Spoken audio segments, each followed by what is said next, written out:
Hello and welcome to this edition of The Boston Show. I'm your host, Francesco Tartaglia.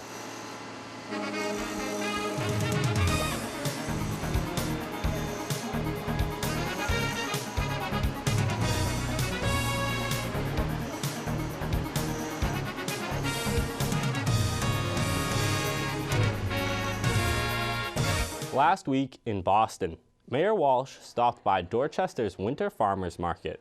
Started on January 14th, this market returns to the Great Hall at Codman Common every Saturday with fresh produce, local seafood, fresh bread, homemade body care products, handcrafted clothing, and jewelry. It's really not only about the produce that's here and the healthy food, it's really about building community, and it really is an opportunity for people to engage and bring resources. The Dorchester Winter Farmers Market accepts SNAP and EBT and provides up to $10 of free food with Boston Bounty Bucks, encouraging residents to shop healthy and locally.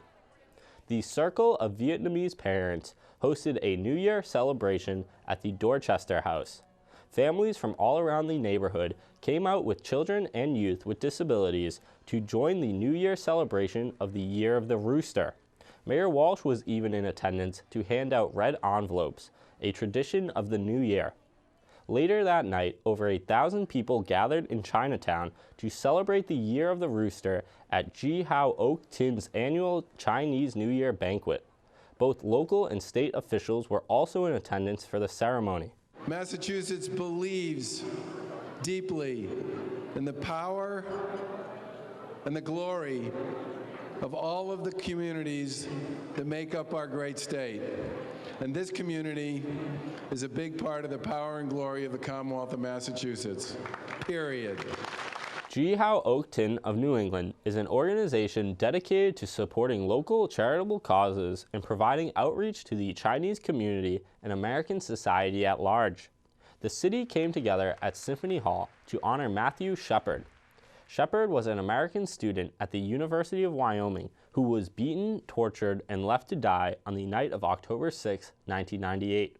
Shepard's murder brought national and international attention to hate crime legislation at the state and federal level, as Shepard's sexual orientation may have played a role in the perpetration of the crime.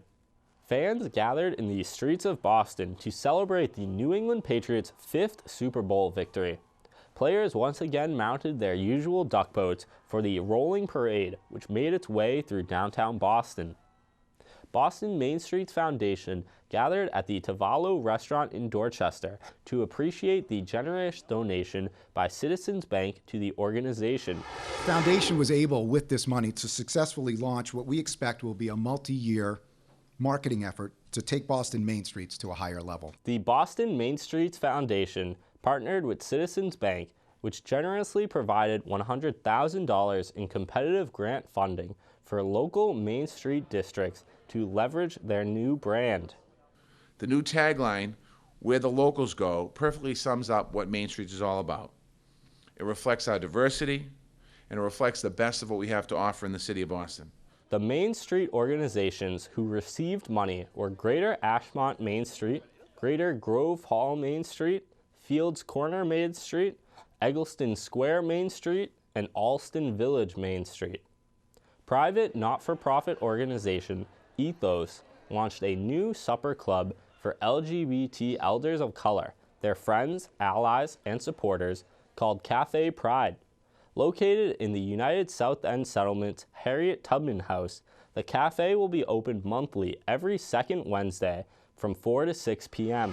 We are a welcoming place, and we feel the need to make sure everyone feels welcome. So when the partnership came to us and thinking about hosting Cafe Pride, it was a no-brainer in many ways. Ethos promotes the independence, dignity, and well-being of the elderly and disabled. To watch any event covered in its entirety, stay tuned to Boston City TV. And to watch all new episodes of The Boston Show, tune in at 11 a.m. on Saturday mornings. Thanks for joining us for this edition of The Boston Show.